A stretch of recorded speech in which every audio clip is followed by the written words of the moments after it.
Bem-vindos ao segundo módulo do curso de capacitação para cuidadores de residências terapêuticas. Eu me chamo Marília, sou psicóloga, trabalho atualmente no CAP Geral do Bom Jardim e o tema do nosso módulo hoje é um tema muito relevante e muito importante para quem trabalha na área da saúde mental e da atenção à saúde em si.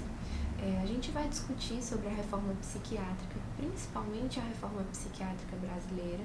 A gente vai entender um pouquinho que movimento é esse, o que é que a reforma psiquiátrica significa, quais são as consequências desse movimento, como ela influencia hoje na nossa assistência à saúde, principalmente na assistência em relação à saúde mental, e também para a gente repensar um pouco nas nossas práticas e a maneira como a gente está prestando esse tipo de assistência.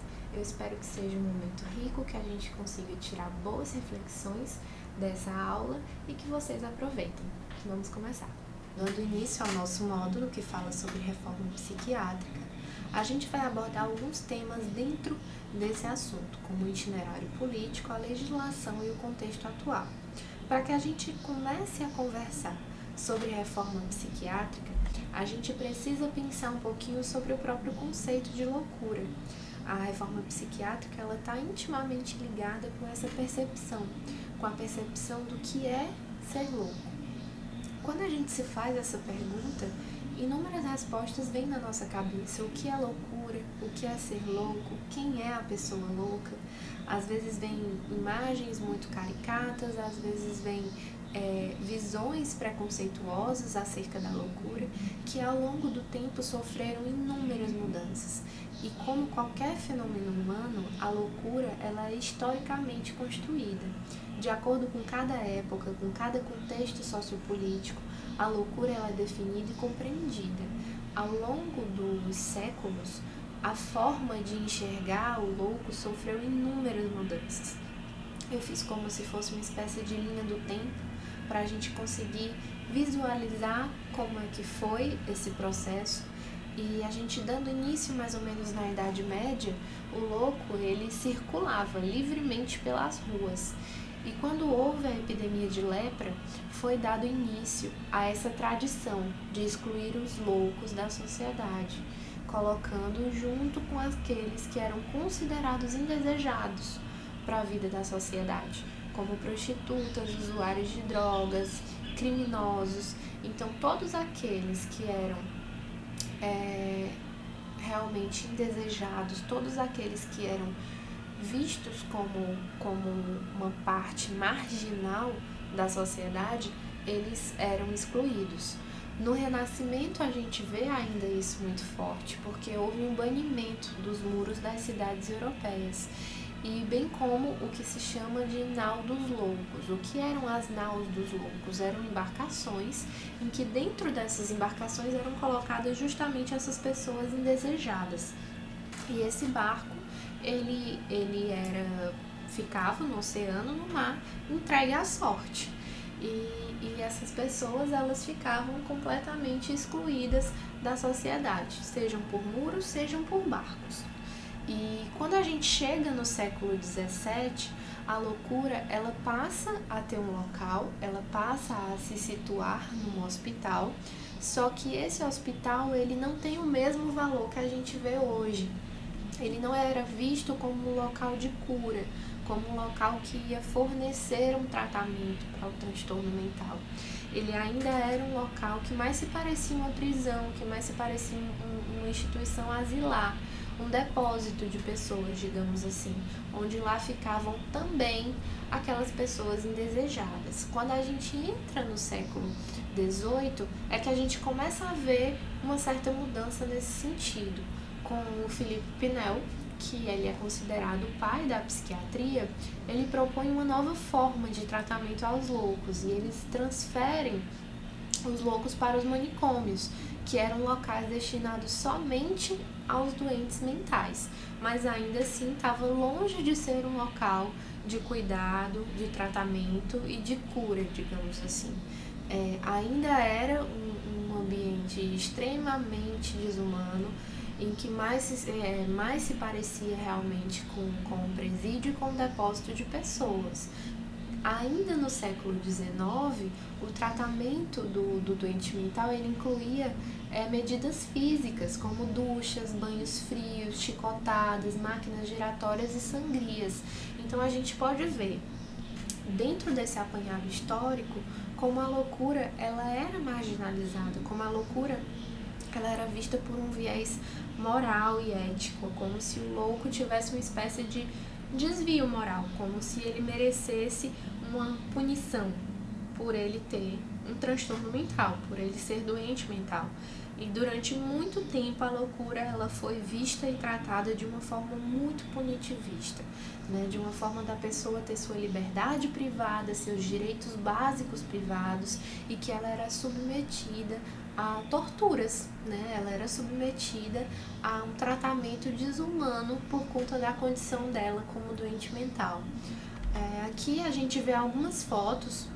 Se a gente fizer uma busca rápida na internet, a gente vê imagens extremamente chocantes de como eram os hospitais, os manicômios antigamente, e que mais se parecia realmente um depósito, um amontoado de pessoas sem cuidado ali, que adoeciam por outras questões, que tinham problemas de saúde outros, justamente por elas estarem lá aglomeradas, sem as mínimas condições de higiene, sem uma assistência básica à saúde.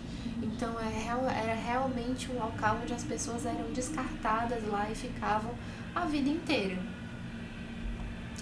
E aí, para a gente pensar na reforma psiquiátrica brasileira e na nossa política de saúde mental, a gente precisa entender como esse movimento ele se originou até chegar aqui no Brasil.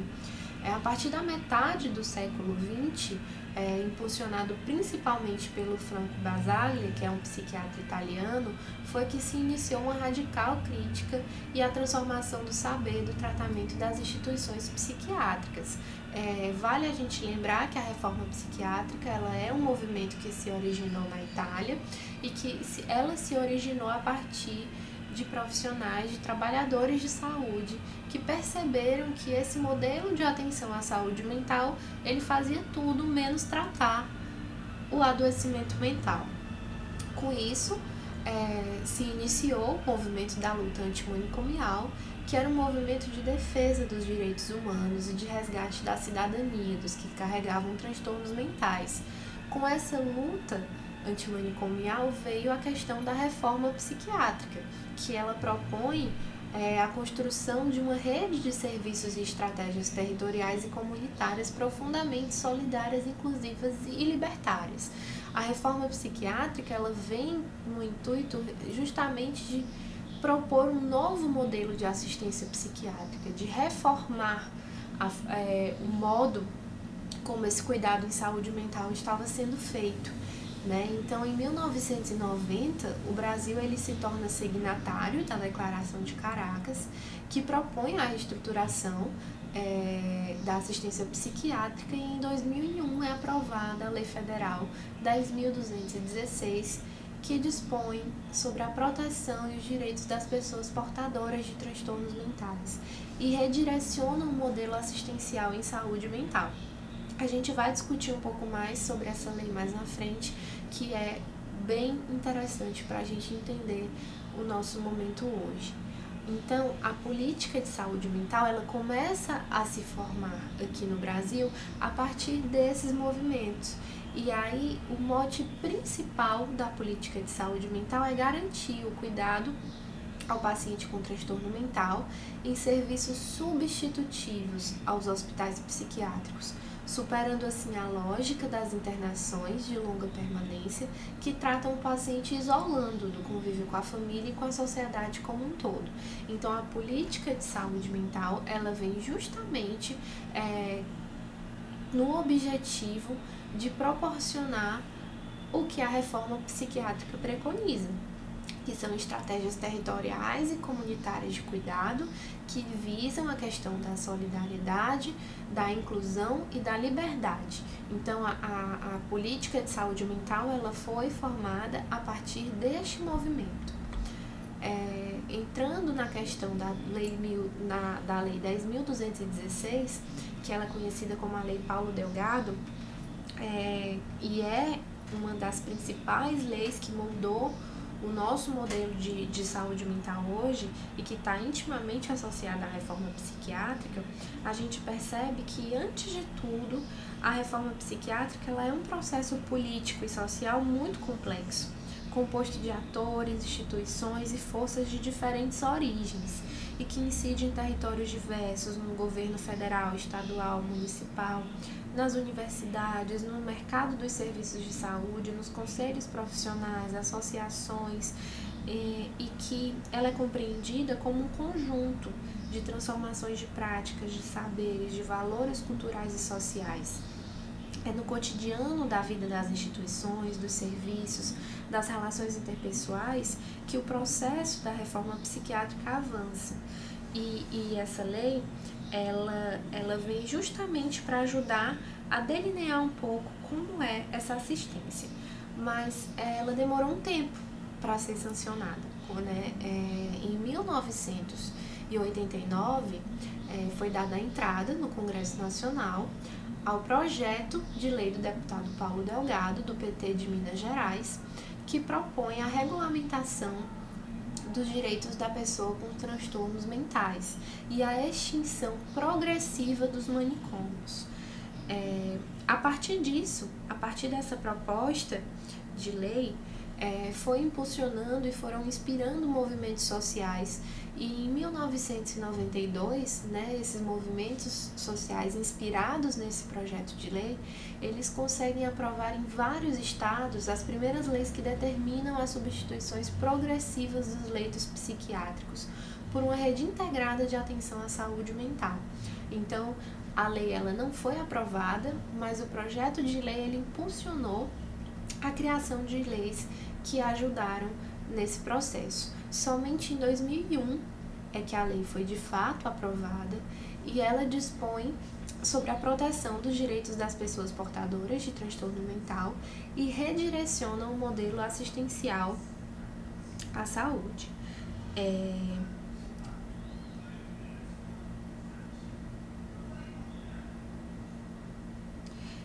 E se a gente for parar para ver, se nós formos parar para ver, somente após 12 anos de tramitação no Congresso Nacional que a lei finalmente ela é sancionada.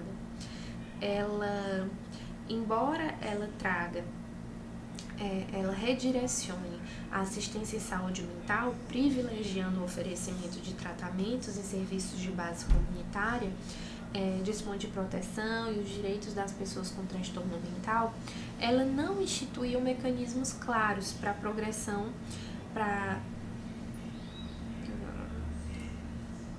Então, embora essa lei ela redirecione a assistência em saúde mental, ela privilegie o oferecimento de tratamento em serviços de base comunitária, ela dispõe sobre a proteção e os direitos das pessoas com transtorno mental, ela não institui mecanismos claros para a progressiva extinção dos manicômios.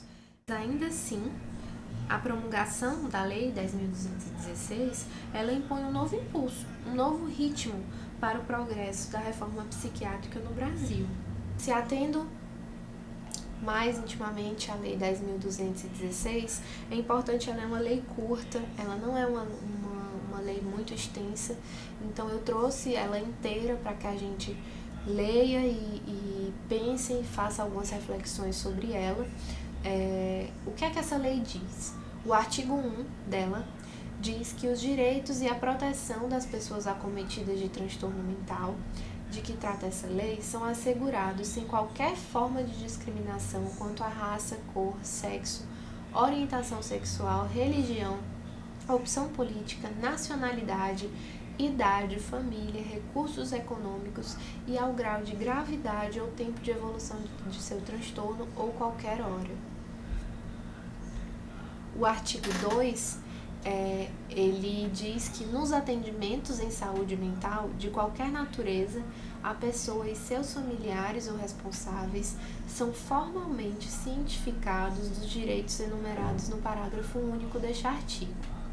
O parágrafo único, ele diz que são direitos da pessoa portadora de transtorno mental ter acesso ao melhor tratamento do sistema de saúde, consentâneo às suas necessidades, ser tratada com humanidade e respeito e no interesse exclusivo de beneficiar a sua saúde, visando alcançar sua recuperação pela inserção na família, no trabalho e na comunidade, ser protegida contra qualquer forma de abuso e exploração, ter garantia de sigilo nas informações prestadas, ter direito à presença médica em qualquer tempo para esclarecer a necessidade ou não de sua hospitalização voluntária, ter livre acesso aos meios de comunicação disponíveis, receber o maior número de informações a respeito de sua doença e de seu tratamento, ser tratada em ambiente terapêutico pelos meios menos invasíveis possíveis, ser tratada preferencialmente em serviços comunitários de saúde mental. Então, só nisso a gente vê a diferença do modelo assistencial de algum tempo atrás e hoje. Então, vendo essa lei, esse artigo 2 da lei, a gente vê a mudança, o deslocamento que houve entre o louco como uma pessoa marginalizada, indesejada na sociedade, como alguém que merece o seu espaço de cidadão e de ser humano, propriamente dito. O artigo 3, ele diz que é responsabilidade do Estado o desenvolvimento da política de saúde mental, a assistência e a promoção de ações de saúde aos portadores de transtornos mentais, com a devida participação da sociedade e da família, a qual será prestada em estabelecimento de saúde mental, assim entendidas as instituições ou unidades que oferecem assistência em saúde aos portadores de transtornos mentais. O artigo 4, ele diz que a internação, em qualquer de suas modalidades, ela só será indicada quando os recursos extra-hospitalares se mostrarem insuficientes. Então, aqui a gente percebe que o que antes a internação ela era uma regra, hoje em dia ela passa a ser uma exceção. Quando todos os recursos, quando todas as possibilidades se mostrarem ineficazes, insuficientes, e aí começa a se pensar na internação psiquiátrica. E aí esse tratamento, a internação, ela tem como objetivo, ela vai visar com a finalidade permanente a reinserção social do paciente em seu meio. O tratamento em regime de internação, ele será estruturado de forma a oferecer uma assistência integral à pessoa portadora de transtornos mentais, incluindo serviços médicos, de assistência social, psicológicos, ocupacionais, de lazer, entre outros. É vedada a internação de pacientes portadores de transtornos mentais em instituições com características asilares, ou seja, aquelas desprovidas dos recursos mencionados no inciso 2 e que não assegurem aos pacientes os direitos enumerados no parágrafo único do artigo 2. Então, aqui a gente vê que o deslocamento entre a pessoa portadora de transtorno mental, antes marginalizada, enclausurada, aqui a gente já percebe um certo deslocamento para um resgate de dignidade, um tratamento mais humano a esse tipo de paciente. O artigo 5, ele diz que o paciente há longo tempo hospitalizado ou para o qual se caracterize a sua situação de grave dependência institucional, decorrente de seu quadro clínico ou de ausência de suporte social, será objetivo de política específica de alta planejada e reabilitação psicossocial assistida, sob responsabilidade da autoridade sanitária competente e supervisão de instância a ser definida pelo Poder Executivo, assegurada a continuidade do tratamento quando necessário. O artigo 6 ele vem focar mais especificamente na internação e ele diz que a internação psiquiátrica somente será realizada mediante laudo médico circunstanciado que caracterize os seus motivos. São considerados os seguintes tipos de internação psiquiátrica. A internação voluntária, que é aquela que se dá com consentimento do usuário, ou seja, o usuário ele concorda em ser internado. Existe a internação involuntária, que é aquela que se dá sem o consentimento do usuário e a pedido de terceiro. Esse terceiro normalmente é o médico. E a internação, o profissional de saúde, E a internação compulsória é aquela determinada pela justiça. Aqui, dentro dessas duas últimos modelos de internação, a involuntária e a compulsória, existem alguns critérios para que a internação aconteça. Não é tão simples, não é simplesmente um familiar vai no serviço de saúde pedir que o seu parente ele seja internado. Não, existem critérios médicos e critérios jurídicos também a serem levados em consideração no caso da internação compulsória. A pessoa a que solicita voluntariamente a sua internação ou a que consente, ela deve assinar no momento da admissão uma declaração de que optou por esse regime de tratamento, ou seja, ela vai ter que assinar um documento em que comprove que ela concorda com a internação. O término da internação voluntária se dá por solicitação escrita do paciente ou por determinação do médico assistente. O artigo 8 diz que a internação voluntária ou involuntária somente será autorizada por um médico devidamente registrado no CRM do seu estado, onde se localiza o estabelecimento. A internação psiquiátrica involuntária, ela deverá no prazo de 72 horas ser comunicada ao Ministério Público Estadual por responsável técnico do estabelecimento no qual tenha ocorrido, devendo esse mesmo procedimento ser adotado quanto da respectiva alta. O término da internação involuntária se dá por solicitação escrita do familiar ou responsável legal ou quando estabelecido pelo especialista responsável pelo tratamento. A internação compulsória, diz o artigo 9º, é determinada de acordo com a legislação vigente pelo juiz competente que levará em conta as condições de segurança do estabelecimento, quanto à salvaguarda do paciente e dos demais internados e funcionários. O artigo 10, ele fala sobre a evasão, transferência, acidente, intercorrência clínica grave ou falecimento, que eles deverão ser comunicados pela direção do estabelecimento de saúde mental aos familiares ou ao representante legal do paciente, bem como à autoridade sanitária responsável, no prazo máximo de 24 horas da data da ocorrência. Pesquisas científicas para fins de diagnósticos ou terapêuticos não poderão ser realizadas sem o consentimento expresso do paciente ou de seu representante legal e sem a devida comunicação dos conselhos profissionais competentes e ao Conselho Nacional de Saúde. O Conselho Nacional de Saúde, no âmbito da sua atuação, criará uma comissão nacional para acompanhar a implementação desta lei. Então, assim, essa lei, a Lei 10.216, ela tem apenas 12 artigos em que a gente vê realmente indicações para um tratamento mais digno do portador de transtornos mentais. Embora aqui ele não fale no sentido prático, ele não dê orientações de como essa extinção progressiva dos leitos psiquiátricos deverão ser feitas, ela motivou movimentos políticos dentro da saúde mental. E aí, com isso, no Brasil, a partir da década de 70, que se iniciaram as experiências de transformações de assistência e saúde mental reguladas pelo início da reforma psiquiátrica. Mas foi somente através da criação do Sistema Único de Saúde que foram estabelecidas as condições para a implantação de novas políticas de saúde mental. Então, embora na década de 70 houvesse uma mobilização em torno disso, em torno da reforma psiquiátrica, somente com a criação do SUS que começou a ser possível no sentido prático.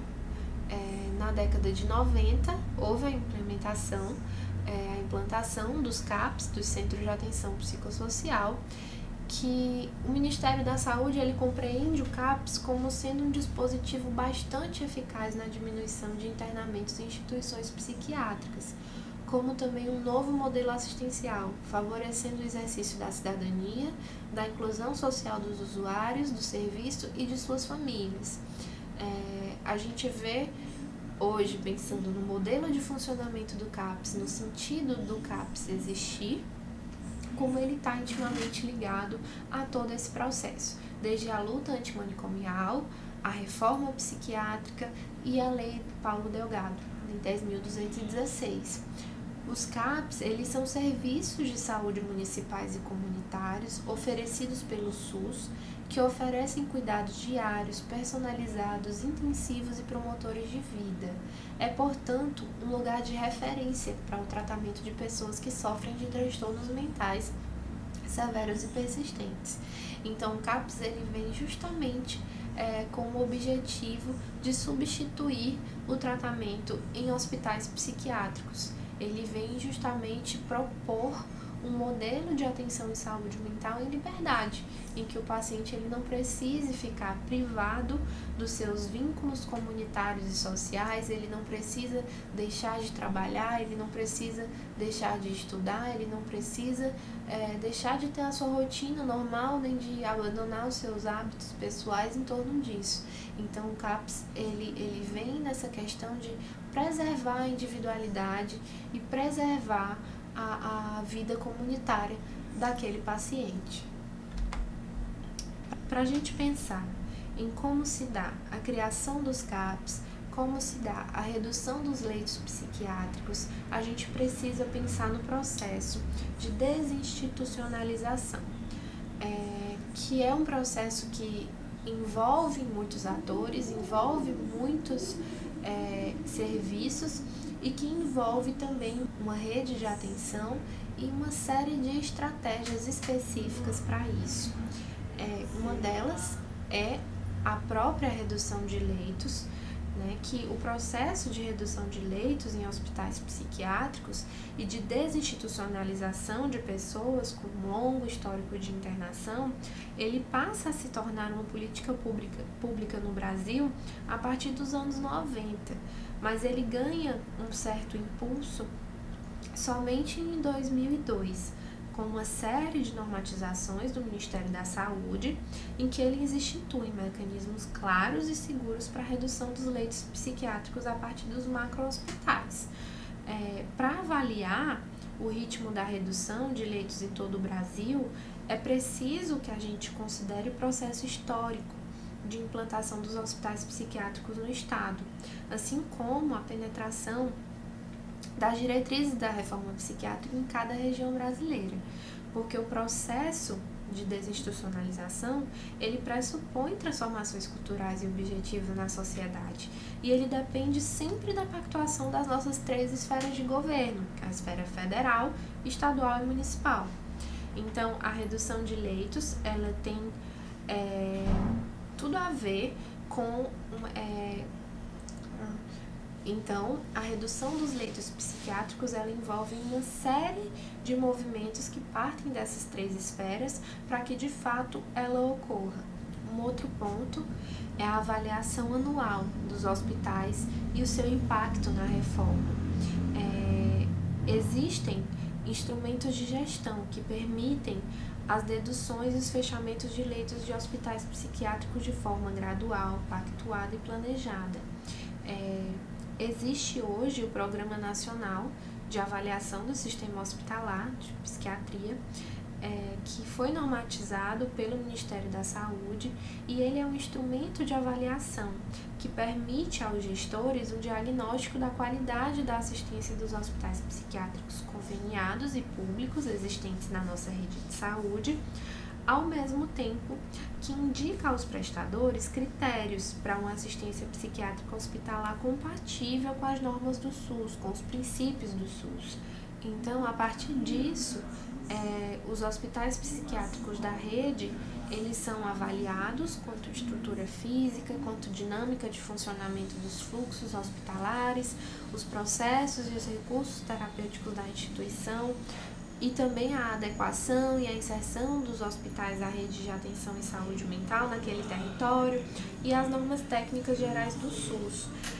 É parte desse processo de avaliação a realização, por exemplo, de entrevistas de satisfação com pacientes longamente internados e pacientes às vésperas de receber alta hospitalar. Uma outra estratégia para esse processo de desinstitucionalização é o programa De Volta para Casa, que é um dos instrumentos mais efetivos para a reintegração social das pessoas com longo histórico de hospitalização.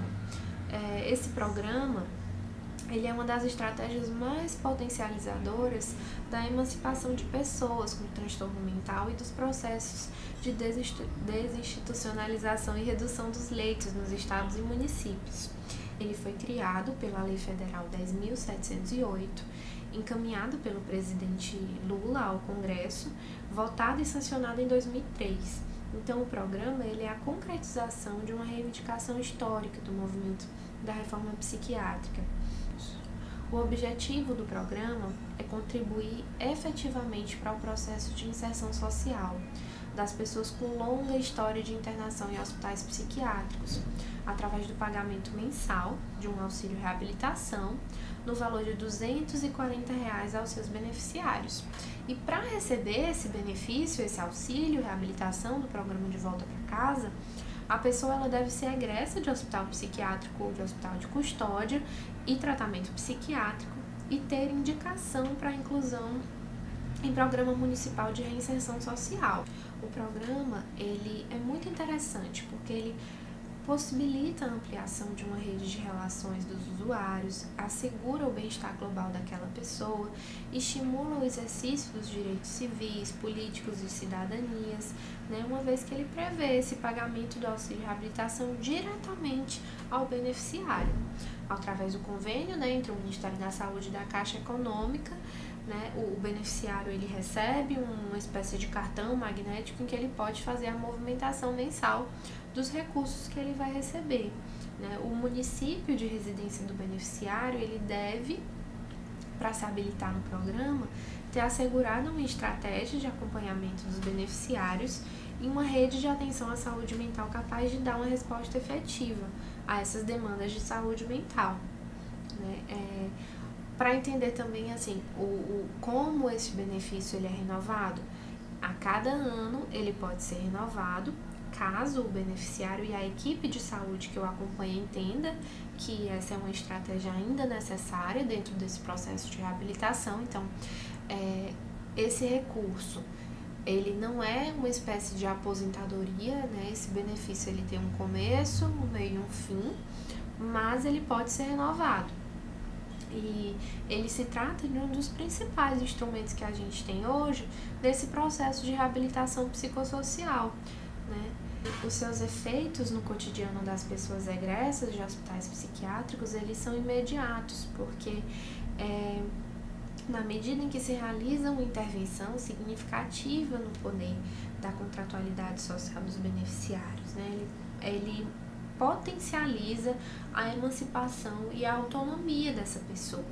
E dentro da nossa realidade, embora seja um projeto, embora seja um programa muito interessante, existem desafios em torno dele.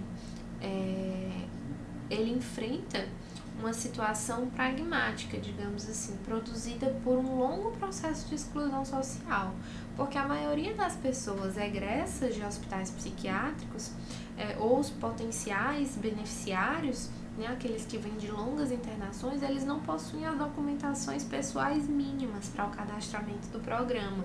Muitos não possuem sequer certidão de nascimento ou carteira de identidade, porque o longo período de exclusão e de isolamento dessas pessoas, além dos modos de funcionamento típicos dessas instituições, em que essas pessoas eram enclausuradas, que elas eram colocadas, implicam muitas vezes na ausência de instrumentos mínimos para o exercício da cidadania. Então, o programa ele tem esse grande desafio. O outro ponto dentro desse processo é a estratégia de redução progressiva a partir dos hospitais de grande porte. O que é que isso quer dizer? Ainda dentro das estratégias já estabelecidas para a redução de leitos em hospitais psiquiátricos e para o incremento dos serviços extra-hospitalares, o Ministério da Saúde, em 2004, ele aprovou o Programa Anual de Reestruturação da Assistência Hospitalar do SUS. A principal estratégia é promover a redução progressiva e pactuada de leitos a partir dos macro-hospitais. Assim, são componentes fundamentais do programa a redução do peso assistencial dos hospitais de maior porte e a pactuação entre os gestores do SUS, os hospitais e as instâncias de controle social, da redução planejada dos leitos, né, evitando essa desassistência, digamos assim. Dentro dessa estratégia de redução progressiva dos leitos, procura-se fazer um processo de mudança do modelo de modo a garantir uma transição segura, né? Não é simplesmente extinguir todos os leitos e o hospital ficar numa condição inviável, né? Assim, a redução dos leitos hospitalares, ela precisa ser planejada, ela precisa ser planificada e acompanhada da construção concomitante de alternativas de atenção do modelo comunitário. Não adianta simplesmente eu extinguir os leitos psiquiátricos e eu não ter outro modelo assistencial a oferecer a essas pessoas que precisam de cuidado. Então, dentro desse limite, né, dessa estratégia de redução progressiva, são definidos limites máximos e mínimos de redução anual de leitos para cada classe de hospitais. Assim, todos os hospitais com mais de 200 leitos, eles devem reduzir no mínimo a cada ano 40 leitos. Os hospitais entre 320 e 440 leitos podem chegar a reduzir 80 leitos ao ano, né? E assim vai. É uma questão progressiva e, ao mesmo tempo, proporcional ao tamanho daquele hospital. Aí, ao mesmo tempo, né, nesse formato de redução, se garante que as reduções dos leitos elas se efetivem de forma planejada, né, de modo a não provocar uma desassistência nas regiões onde o hospital psiquiátrico ainda tem grande peso, né, na assistência a pessoas com transtornos mentais. Então, esse processo, com um ritmo pactuado entre os gestores do município e do estado, hospitais e controle social, eles devem incluir também um aumento progressivo dos equipamentos e das ações para a desinstitucionalização, como os CAPs, as residências terapêuticas, os centros de convivência. Os municípios devem ser habilitados dentro do programa de volta para casa. Então, ao mesmo tempo que se reduz os leitos, devem se ampliar outros equipamentos e outros modelos assistenciais. E aí a gente entra na questão das residências terapêuticas, que também é uma dessas ferramentas que ajuda nesse processo de desinstitucionalização e também perpassa essa temática da reforma psiquiátrica e da luta antimanicomial. Eu vou me deter um pouco mais, né, a questão das residências, porque é o foco também da nossa discussão dentro desse módulo. Né? No que diz respeito às residências terapêuticas, a desinstitucionalização e a efetiva reintegração das pessoas com transtornos mentais graves e persistentes na comunidade são tarefas a quais o SUS vem se dedicando com especial empenho nos últimos anos. A implementação e o financiamento de serviços residenciais terapêuticos surgem nesse contexto como componentes decisivos da política de saúde mental no Ministério da Saúde, para a concretização de diretrizes de superação do modelo de atenção centrado no hospital psiquiátrico. E aí, o que é que a gente vê?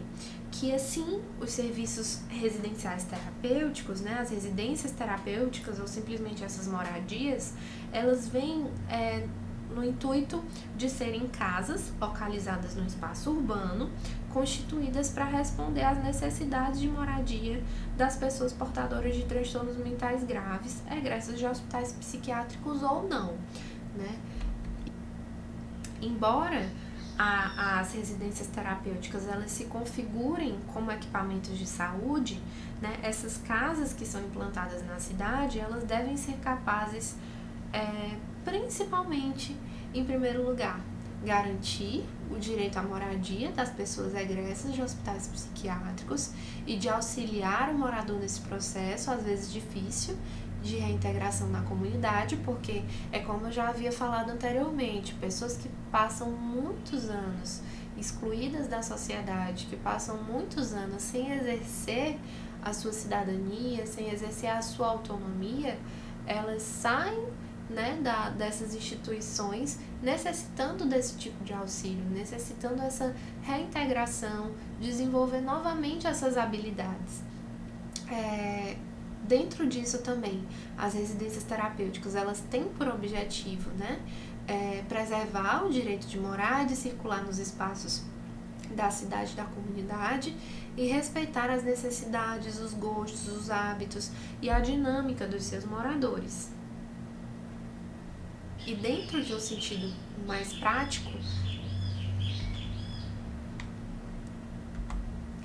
a residência terapêutica, ela deve acolher no máximo 8 moradores, né? De forma geral, um cuidador é designado para apoiar os moradores nas tarefas, dilemas, conflitos cotidianos do morar, do coabitar e do circular na cidade, em busca da autonomia do usuário, né? De fato, a reinserção de um usuário, né, em um CRT é o início de um longo processo de reabilitação que deverá buscar a progressiva inclusão social do morador. Cada residência ela deve estar referenciada a um centro de atenção psicossocial e operar junto à rede de atenção à saúde mental, dentro da lógica do território. Especialmente importantes nos municípios sede de hospitais psiquiátricos, onde o processo de desinstitucionalização de pessoas com transtorno mental está em curso. As residências, elas são dispositivos que elas podem acolher pessoas em algum momento que necessitam de outra solução de moradia. O processo de implementação e de expansão desses serviços, ele ainda é recente no Brasil. Nos últimos anos, houve um esforço de implementação das residências e de outros dispositivos substitutivos aos hospitais psiquiátricos, e eles vêm ganhando um impulso nos municípios, exigindo dos gestores do SUS uma permanente articulação com a comunidade, com a vizinhança e os outros cenários e pessoas do território. Assim, é fundamental a condução de um processo responsável de trabalho terapêutico com as pessoas que estão saindo do hospital psiquiátrico. São pessoas que precisam de cuidado, de respeito, o respeito por cada caso, o ritmo de readaptação de cada pessoa à vida em sociedade. Então, dessa forma, a expansão desses serviços, embora permanente, ela tem um ritmo próprio, e ela acompanha de forma geral o processo de desativação dos leitos psiquiátricos. Então, para que a gente consiga pensar em ampliação de cuidados, a gente precisa visualizar a assistência em saúde mental como uma rede de cuidados que também existe na comunidade. Então, a gente precisa entender a importância dos conceitos de rede, território e autonomia na construção dessa rede de atendimento. A rede de atenção à saúde mental brasileira, ela é parte integrante do Sistema Único de Saúde.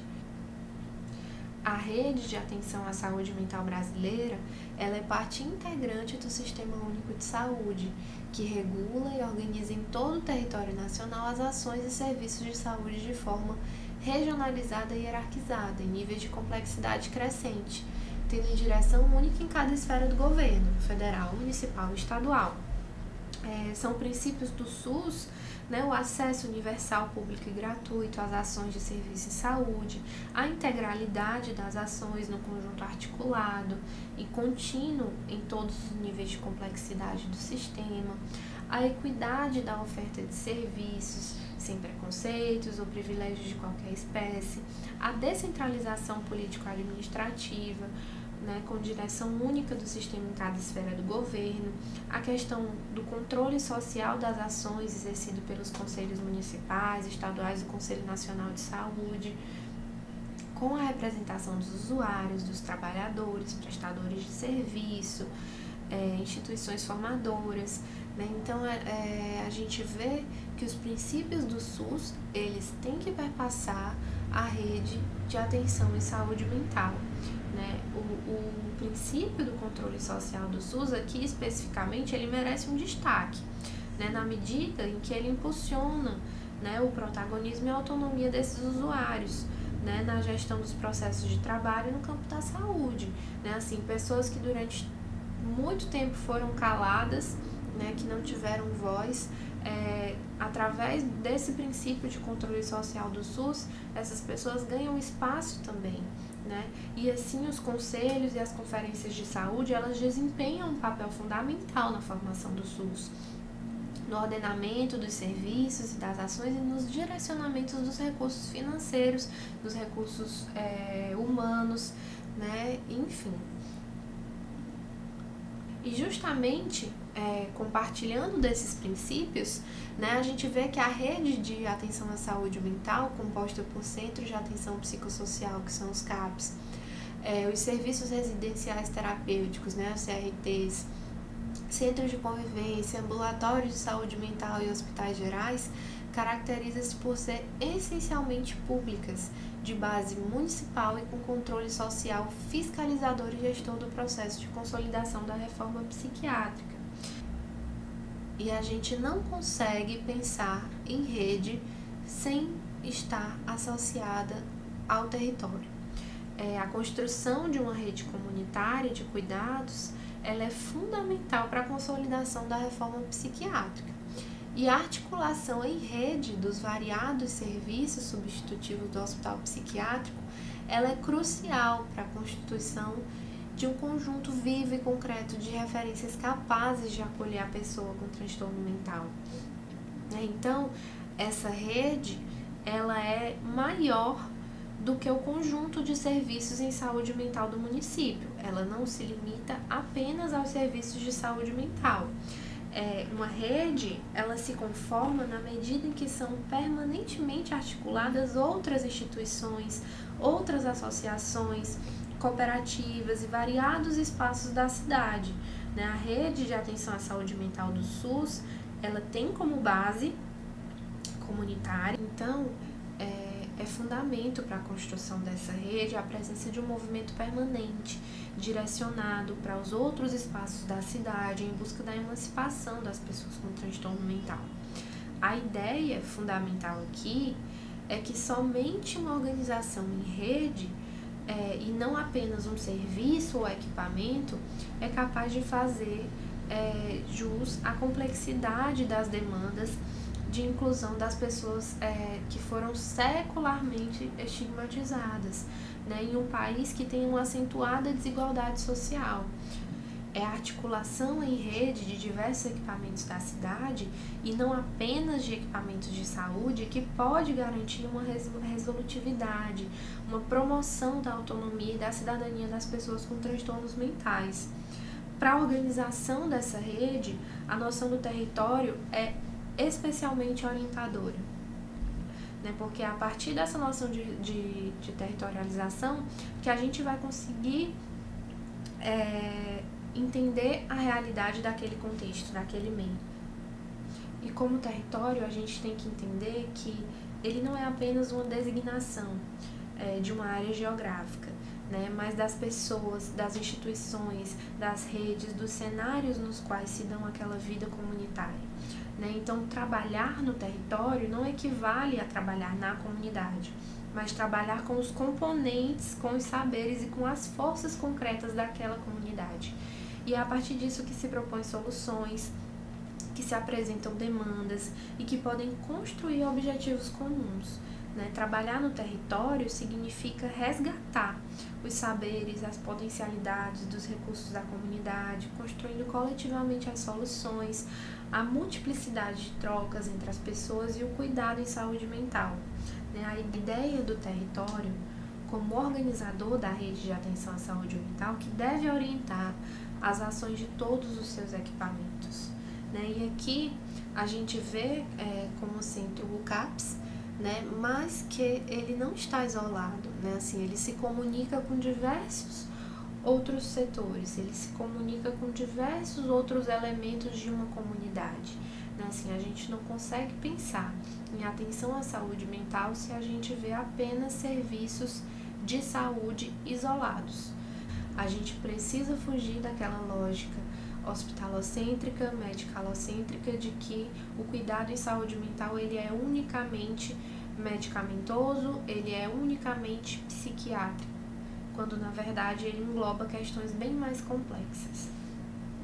Sendo assim, né, os CAPs eles ocupam um papel estratégico dentro dessa questão. Né? Os centros de atenção psicossocial, entre todos os dispositivos de atenção à saúde mental, ele tem um valor estratégico para a reforma psiquiátrica aqui no Brasil, porque é o surgimento desses serviços que passa a demonstrar a possibilidade de organização de uma rede substitutiva do hospital psiquiátrico no país. Né? Então, é função do CAPS prestar o atendimento clínico em regime de atenção diária, evitando assim as internações em hospitais psiquiátricos, promover a inserção social das pessoas com transtornos mentais através de ações intersetoriais, regular a porta de entrada de assistência em saúde mental na sua área de atuação e dar suporte à atenção à saúde mental na rede básica. Né? Então, assim, é função, portanto, dos CAPs organizar a rede de atenção às pessoas com transtornos mentais no município.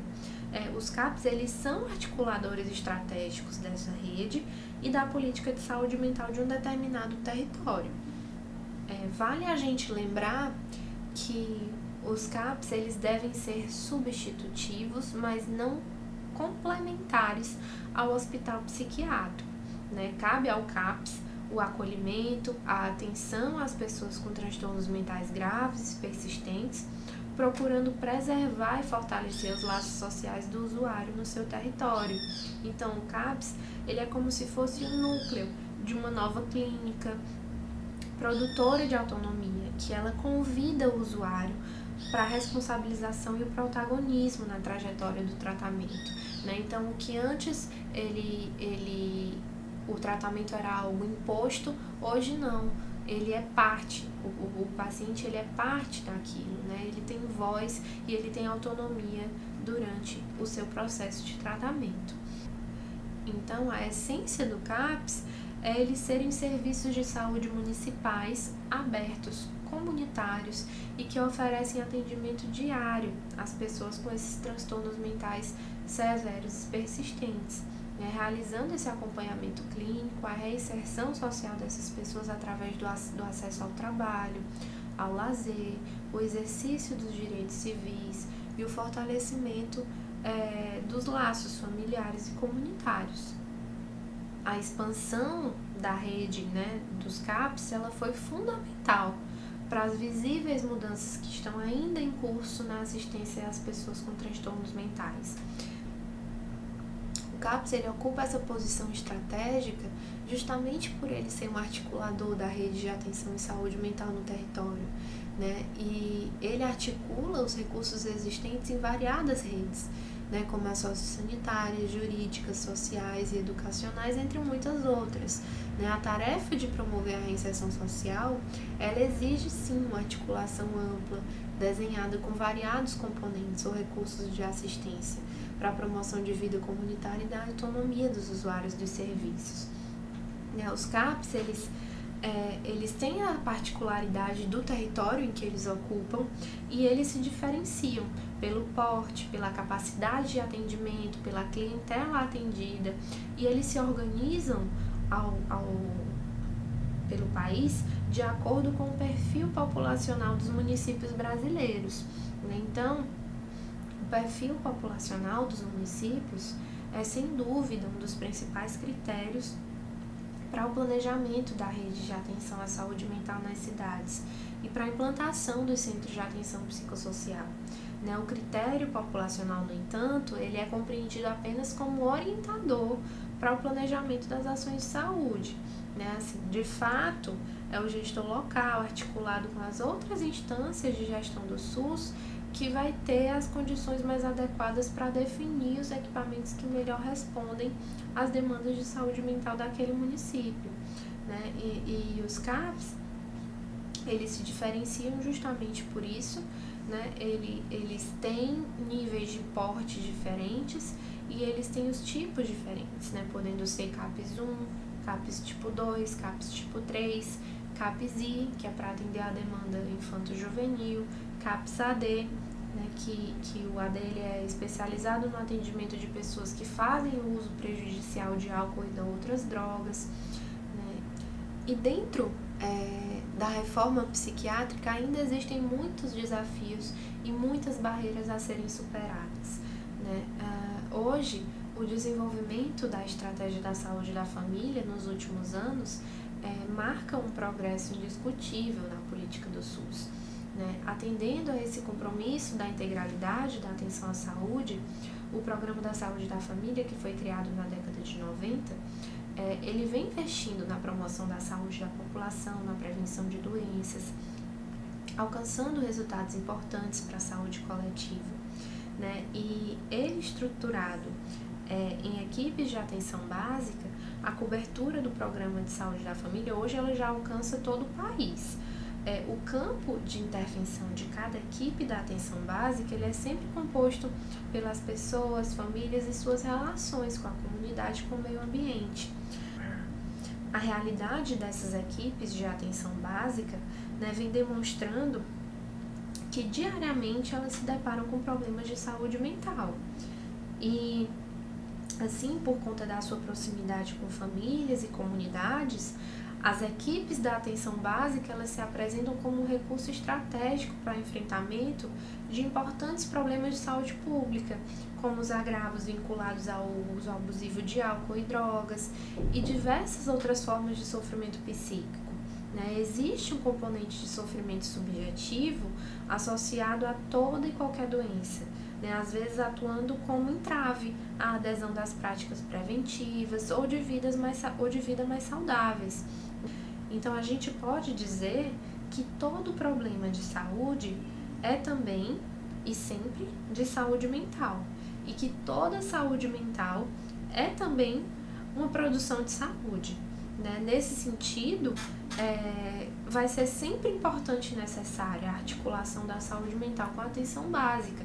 São serviços que eles não são separados, eles devem estar em constante comunicação. Acontece que dentro desses desafios, né, nem sempre a atenção básica ela apresenta as condições para dar conta dessa tarefa, né? Então, por essa razão, o Ministério da Saúde ele vem estimulando, né, nas políticas de expansão, formulação e avaliação da atenção básica, algumas diretrizes que incluam a dimensão subjetiva dos usuários e dos problemas mais frequentes de saúde mental, né? Porque grande parte das pessoas com transtornos mentais leves ou severos está sendo efetivamente atendida pelas equipes da atenção básica nos grandes e pequenos municípios, né? E assumir esse compromisso é uma forma de responsabilização em relação à produção à saúde, né? A busca da eficácia das práticas e a promoção de equidade, da integralidade da cidadania no sentido mais amplo, especialmente em relação aos pequenos municípios, né? Onde não é necessário, por exemplo, a implantação de um CAPS. Dentro desses desafios, a própria questão da participação dos familiares e dos usuários dos serviços e o protagonismo dele ainda é algo que precisa ser fomentado, né? O processo de reforma psiquiátrica, ele é um projeto de horizonte democrático, participativo, né? Assim, são protagonistas desse processo os gestores do SUS, os trabalhadores de saúde, mas principalmente os usuários e os familiares dos CAPs e desses outros serviços substitutivos, né? Então, assim, é um protagonismo que ele é insubstituível, né? Assim, precisa desses atores fazendo parte para que a reforma psiquiátrica de fato aconteça, né? O processo da reforma psiquiátrica, né? E mesmo o processo de consolidação do SUS somente é exequível a partir da participação ativa desses atores, né? Dos trabalhadores, dos usuários, dos familiares, na construção dos modos de tratar e nos fóruns de negociação e deliberação do SUS. Então, trata-se o desafio, né, de construir uma política pública e coletiva para a saúde mental. E é importante a gente ter em mente que a participação dos usuários e dos seus familiares, ela não se dá somente nas instâncias previstas pelas estruturas do SUS. No cotidiano dos serviços da rede de atenção à saúde mental, na militância, nos movimentos sociais, na luta por uma sociedade sem manicômios de forma geral, que os usuários e familiares vêm conseguindo garantir os seus direitos, e apoiar mutuamente, provocar as mudanças nas políticas públicas e na cultura de exclusão do louco da sociedade, porque um grande desafio da reforma psiquiátrica é construir um novo lugar social para os loucos, que ainda hoje, embora a gente veja essa mudança histórica, embora veja que existe uma nova representação social do que é o louco, ainda é uma figura muito estigmatizada, Assim, o paciente psiquiátrico, a pessoa portadora de transtorno mental, ela ainda sofre uma exclusão, embora o modelo de tratamento hoje não seja o mesmo de um tempo atrás, muito dos resquícios daquela lógica ainda existem hoje em dia. E a reforma psiquiátrica ela ainda é uma luta constante, que a gente não esqueça que a reforma psiquiátrica ela é apenas um pontapé de uma luta que permanece até hoje. É uma luta que partiu e que se iniciou a partir dos profissionais que trabalham com saúde mental, os profissionais de saúde, e que hoje ela ainda continua, que a gente precisa, através da nossa prática, que a gente precisa refletir também para que esse movimento ele continue e se fortaleça. Eu vou estar deixando aqui algumas dicas de filmes, livros e séries para quem tiver mais interesse em saber um pouco mais sobre o tema, e a gente está à disposição para tirar qualquer dúvida. Até a próxima! E aqui, para a gente finalizar o nosso módulo, eu deixo 3 dicas. Uma de livro, que é um livro chamado Holocausto Brasileiro, que é um livro muito pesado, mas muito necessário para que a gente tenha uma noção de como é que era, como é que eram os manicômios. E existe também um documentário, também com esse nome, chamado Holocausto Brasileiro, facilmente encontrado no YouTube ou em outras plataformas de vídeo. Deixo também a sugestão do documentário chamado Estamira. É um pouco antigo, mas também muito potente, muito necessário para a discussão em torno da saúde mental brasileira. E um filme chamado Nise, Coração da Loucura, que também é facilmente encontrado, e espero que vocês tenham aproveitado esse módulo e até a próxima.